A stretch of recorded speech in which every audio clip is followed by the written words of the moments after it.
Assalamualaikum warahmatullahi wabarakatuh.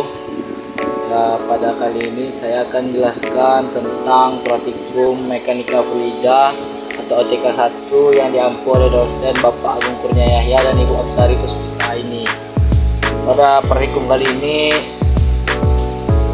ada beberapa tujuan yang harus kita ketahui pada praktikum ini.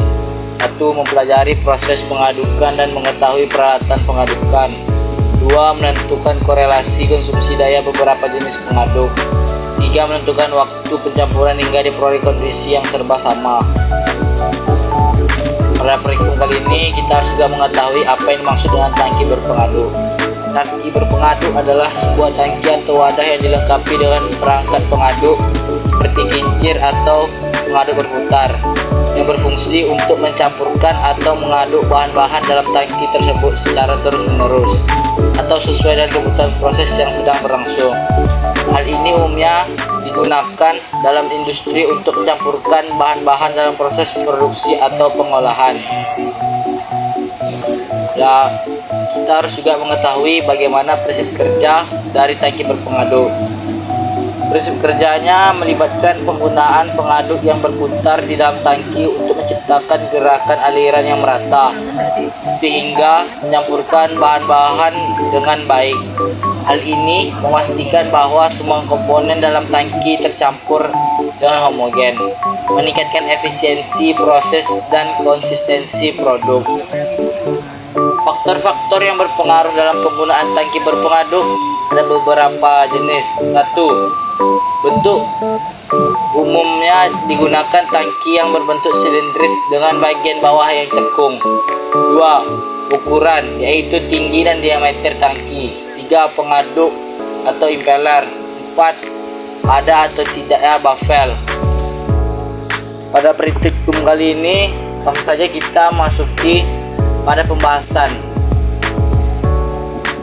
Ya, pada pembahasan kita membahas tentang pada praktikum kali ini dilakukan percobaan pada tangki berpengaduk dengan menggunakan sampel tepung, tinta Cina dan air.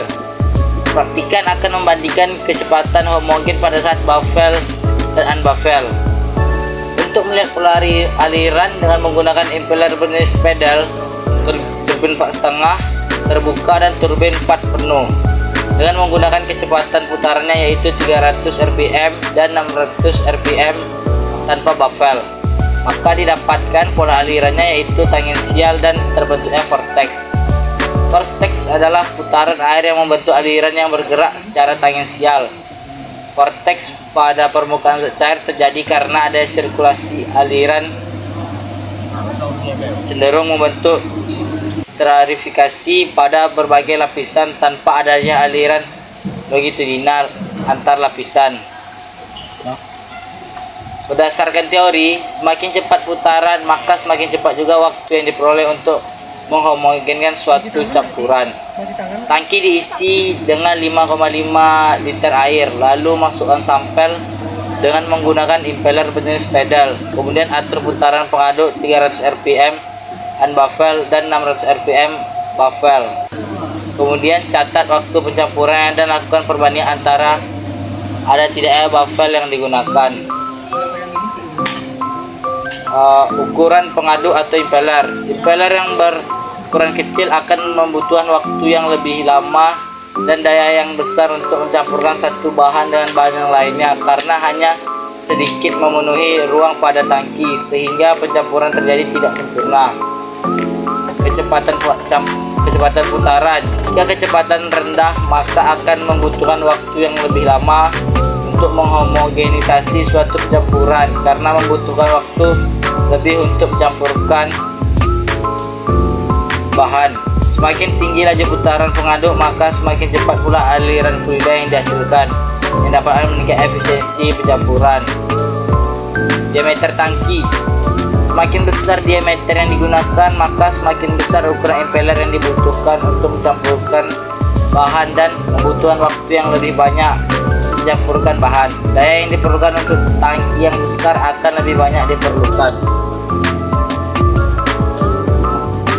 Pada praktikum kali ini kami mendapatkan kesimpulan. 1. Penggunaan baffle dapat mengurangi terjadinya vortex pada pengadukan serta dapat membuat pola aliran dalam tangki menjadi turbulen sehingga proses pengadukan dan pencampuran lebih efektif. 2. Jenis aliran dan kecepatan aliran berbanding lurus dengan daya dan jenis pengaduk yang digunakan.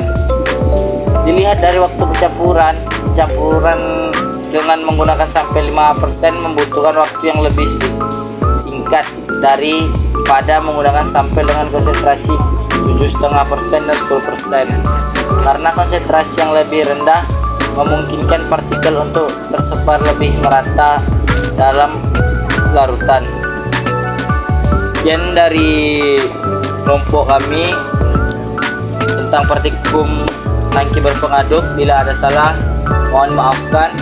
Wabillahi taufiq wal hidayah. Wassalamualaikum warahmatullahi wabarakatuh.